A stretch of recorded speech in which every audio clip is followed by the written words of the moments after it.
Prêt à découvrir la nouvelle classe de première année de l'école des licornes? Bien sûr que oui.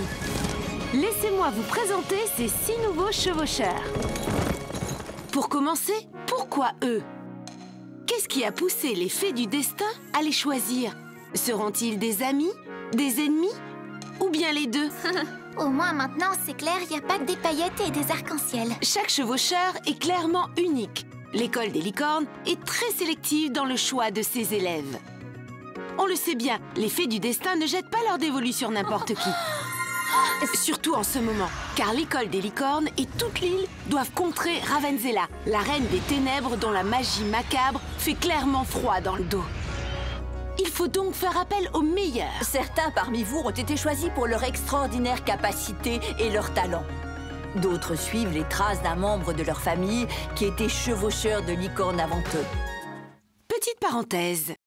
Les élèves ayant eu un membre de leur famille dans cette école sont appelés les héritiers. Ava et Valentina sont toutes les deux des héritières. Les frères d'Ava ont étudié ici. Elle est donc au courant de tout. C'est aussi une excellente chevaucheuse et une amie dévouée. Et ses bonnes ondes sont contagieuses. Et il se trouve qu'elle est la colocataire et la meilleure amie de Sophia. Notre autre héritière, ou plutôt super héritière, s'appelle Valentina Fury. Sa famille a presque fondé cette école. Et oui, elle est issue d'une longue lignée de chevaucheurs dont la réputation n'est plus à faire. Regardez, vous voyez cette enseignante un peu effrayante et renfrognée? C'est Madame Fury, la tante de Valentina. C'est la professeure de magie. Disons que Valentina a elle aussi un sacré caractère, mais elle est aussi très courageuse et douée, et c'est exactement ce dont l'école a besoin. Et puis, il y a Sophia. Elle veut tout le temps voler de ses propres ailes. Cette adolescente passionnée de chevaux est devenue une véritable chevaucheuse de licorne. Elle aime l'aventure, enfreint les règles et se démarque des autres. Qu'elle le veuille ou non, cette charmante solitaire va devoir s'allier aux nouveaux cavaliers de l'école. Comme Rory, un vrai farceur. Même si la situation devient stressante, Rory fait rire la galerie. Ça peut paraître bête, mais c'est un super pouvoir.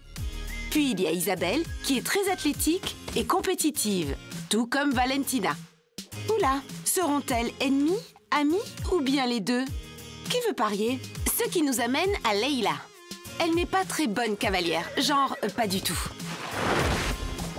Mais bon sang, elle est vraiment très intelligente. Elle est brillante. Est-ce qu'on peut tomber amoureux d'un livre? Parce que là, ça vient tout juste de m'arriver. Voici donc la classe de première année de l'école des licornes. N'est-ce pas incroyable de voir à quel point ils sont différents? Visiblement, les fées du destin trouvent que cette classe a une très forte personnalité. Mais maintenant, ils doivent s'unir pour sauver l'île de Ravenzela et de sa magie macabre. Y parviendront-ils? Le suspense est à son comble. C'est tout pour aujourd'hui. Abonnez-vous, cliquez sur la cloche et rendez-vous au prochain épisode où nous découvrirons tous les secrets des licornes magiques de l'école des licornes. Disponible sur Netflix.